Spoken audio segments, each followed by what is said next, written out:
What's up, guys? Welcome back to another episode of the FREQ Talks Podcast. Today, we're going to talk about recovery, specifically how and when to take recovery days. When I'm working with a client or a member, or I'm discussing with clients or members, a lot of them don't take any recovery days, or they don't recover enough on their recovery days. Okay, so there's really two different types of recovery that you can do. There is active recovery, which is going to include, walking, stretching, yoga, going for a bike ride, like a leisurely casual bike ride. And then there's passive recovery, which is where you don't do anything. You just take an entire complete day off from any sort of physical exercise, physical movement, anything like that. The passive recovery day is the one that I do. I program in one passive recovery day at least every single week. It's typically on Sundays, where I just don't do anything. Occasionally I will go for, a yoga session, or I'll go out for, a walk or something like that. But typically on Sundays, full 100% passive recovery day. So why is recovery important? Well, I'm going to put this up on the screen here, but one of my buddies, Tim Thackeray, actually put something up on Instagram a couple weeks ago, and he said, muscles are broken down when we train, fueled in the kitchen, built in bed, and transformed by time. Okay, so exactly what does that mean? So whenever we work out, we are breaking down our muscles, specifically whenever we're doing any sort of resistance training, strength training, using weights, resistance bands, anything like that, including body weight. Body weight is included in that. So your muscles are broken down whenever we train. And then when it comes to fueling our body, we've talked about that with nutrition, with metabolism, making sure that you're eating properly, you're getting enough calories in, you're getting enough of each individual macro in to fuel your body based on the type of training that you're doing. So that's where your muscles are fueled. And then they're actually built while we sleep, while we recover, right? So sleep and recovery are going to be the major adaptive changes that happen when you are trying to make a change physically or aesthetically to your body. Okay. And I saw the post and I immediately screenshot it and saved it. And it was one of those things where I was like, this is brilliant. This is something that I need to talk about. I need to make sure that Tim gets his credit for it. But rest and recovery is where the actual adaptation of the muscles happens. And that's where your body actually begins to make those changes. Okay. So you need to ensure that you're properly recovering. Outside of that, right? So what are some of the additional benefits to recovery? The first major benefit to recovery is that it actually promotes muscle recovery. So what I mean by that is whenever you exercise, your body depletes its glycogen energy stores. And when that happens, that's how your muscles essentially break down. It's what fuels you for a workout. And if you aren't properly recovering, what happens is that you overstress your body, and it could lead to a performance impact. So it could negatively impact your performance if you're in a competition, if you're training for competing, if you're looking at performance sports or performance activities. But more importantly, it could also lead to injury because your body is too overstressed. Okay, so it definitely promotes muscle recovery. It promotes muscle building, muscle support. That's going to be the first major benefit to recovery and rest. Second big benefit to recovery and rest days is that it helps overcome adaptation. Okay, so the principle of adaptation states that whenever we physically stress our bodies adapt and become more efficient in the type of training that we are doing. Okay, so it's very smart. It's very intelligent in the way that it responds, in the way that it reacts, in the way that it adapts to everything. So we've discussed this in the past with metabolism and nutrition, and making sure that you're eating enough food to fuel your body, because the body adapts and becomes more efficient with how it burns calories and how it responds and how it reacts to everything. It's the exact same thing with training. So the more you train, the more efficient your body becomes at performing those certain exercises. That said, there are limitations to the amount of stress and strain that you can put on your body before you overtax your body, and that leads to injury, that leads to burnout, that leads to a host of other things that delay your progress. So rest and recovery actually helps overcome the adaptation that naturally occurs through just regular strength training. This is why, we recommend rest days. This is why, our membership is based on 3 times a week for the core membership that gives you enough time to get into the gym,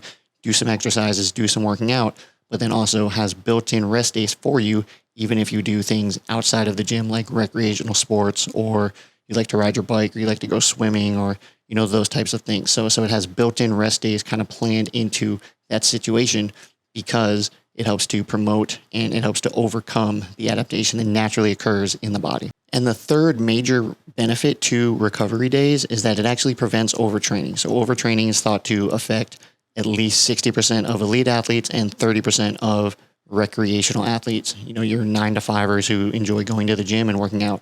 So if you think about 30% of those people overtrain, and some of the disadvantages to overtraining are that it actually increases your body fat percentage because of how your body reacts and responds and requires more calories in order to build that muscle mass, right? So if it doesn't have enough muscle mass, it's essentially going to create and store more body fat. It also could potentially worsen your mood. It could increase your stress levels, and it could lead to injury, right? So overtraining is essentially like that's when you don't take any time off. You push yourself to the max every single day. You're always going as hard as you can. You're always pushing for that next PR. You're always trying to do the best that you possibly can do every single day. Whereas some days you just need to come in, take a little bit lighter, right? Treat it more like an active recovery day where you're allowed to kind of take it a little bit slower, take it a little bit easier, maybe grab a lighter weight. Maybe, instead of going for a really intense swim, you just go nice casual swim. Instead of going for a run, you go for a walk. Instead of going for a bike ride up the bridge, you just go for a flat level bike ride around your neighborhood. Those types of things are what kind of help reduce the overtraining aspect. If you're always going 100%, there is a high probability, high possibility that you are, increasing your body fat, you're lowering your muscle mass, you're overstressing your body, you're overtaxing your body, and that's going to lead to potentially injury, and more notably, more likely, it's going to lead to burnout. So now that we've talked about some of the benefits that come with rest, recovery, and recovery and rest days, let's talk about some of the different ways that you can actually utilize your rest in order to optimize the way that you feel, the way that you attack each workout in the gym whenever you're there. Okay, so the first one is obviously just rest. You don't do anything, physically active. You might go for a walk, you might do a yoga session, or you might meditate. Those types of things are really, really good for the active, or more of a passive rest day type of thing. So just complete rest, not doing anything. Another really, really good one that I like to do sometimes is just go get a massage, right? Go, as you work out and as you build more muscle mass and as you strain and tax your body a little bit more, what happens is those muscles get really, really tight, and all those ligaments and all those joints get really tight. And the tighter they are, the harder it is to move, the longer it takes to warm up. Just go get a massage, a 60-minute, maybe a 90-minute massage once a month, once every 2 months. Those types of things are going to really help just keep your body nice and loose, nice and, allows you to flow a little bit better, allows you to move a little bit better while you're, in the gym doing your training sessions, right? So rest, and then massages. Another one that I've done in the past is going to be, an ice bath or cryotherapy, something that is just a shock to the system. It cools everything down. It helps to reduce inflammation. It helps to, break up lactic acid. Personally, I'm not a huge fan of ice baths, but I have done them in the past. And getting an ice bath at the house is something that I have looked into. Building one out with a deep freezer and just giving me the opportunity to go pop in the morning, first thing in the morning, go hop in the ice bath. I've done cryotherapy a couple of times. I actually really did enjoy that, just because it's short. You're in there for like 3 minutes. It's really, really cold. They play music, you dance, you just kind of like keep your mind off of the fact that you're in, negative 200 degrees temperatures for 3 minutes.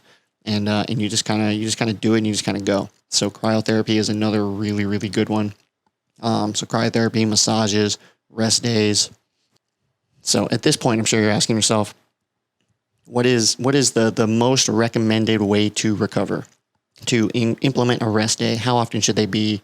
And what is the best way to actually do it? And this is going to vary for everybody. So some people, like myself, I take one full rest day every single week, one mostly passive rest day every single week. Sometimes I'll go do yoga, or I'll stretch, or I'll go for a walk or a mild jog or something like that. But for the most part, it's typically just a full passive rest day. It's when I do my grocery shopping and my meal prepping and I, do laundry and clean the house and just like all those things that I don't have time to do during the regular week. I sometimes get like some work done for the gym or for, my full-time job. I study, I read, those kinds of things. That's my personal preferred method. But it's really going to come down to what works for each individual person. If you're somebody who, really enjoys, ice baths, hop in an ice bath for 15, 20 minutes or, 8 minutes, probably it's going to be more realistic than 15 or 20, but hop in an ice bath and cool your body down, reduce inflammation, go get a massage, right? So anything that is something that you can stick to on a regular basis is going to be the best form of recovery for you, right? And everybody needs that recovery day. Everybody needs that rest day. Everybody needs to, get high quality sleep. Those are going to be the things that actually help you build more muscle mass, help you burn body fat. And if you're not including those, you are more than likely overtraining. You are limiting the adaptation that your body is able to, perform when you're exercising. And, you're probably just gonna be in a piss poor mood, to be perfectly honest, because you're always tired. You're always stressed out. You're always training, which means that you're always trying to push yourself to the max every single day. Right. So recovery, super important for, building muscle mass, burning body fat, keeping the body healthy, keeping the joints and the ligaments healthy. The best method of recovery is going to be whatever is something that you can stick to on a regular basis. So find something that works for you, stick to it, and let's get at it. When you're in the gym training, train hard. When you're at home recovering, recover hard. All right, guys. Thanks a lot for checking out this episode. We'll see you on the next one. Hey, what's up? Thank you for checking out this episode of the FREQ Talks Podcast. If you found this interesting, please don't forget to like, subscribe, and hit that little notification bell so that you get notified every time we upload a new video. Thanks a lot. Have a great day.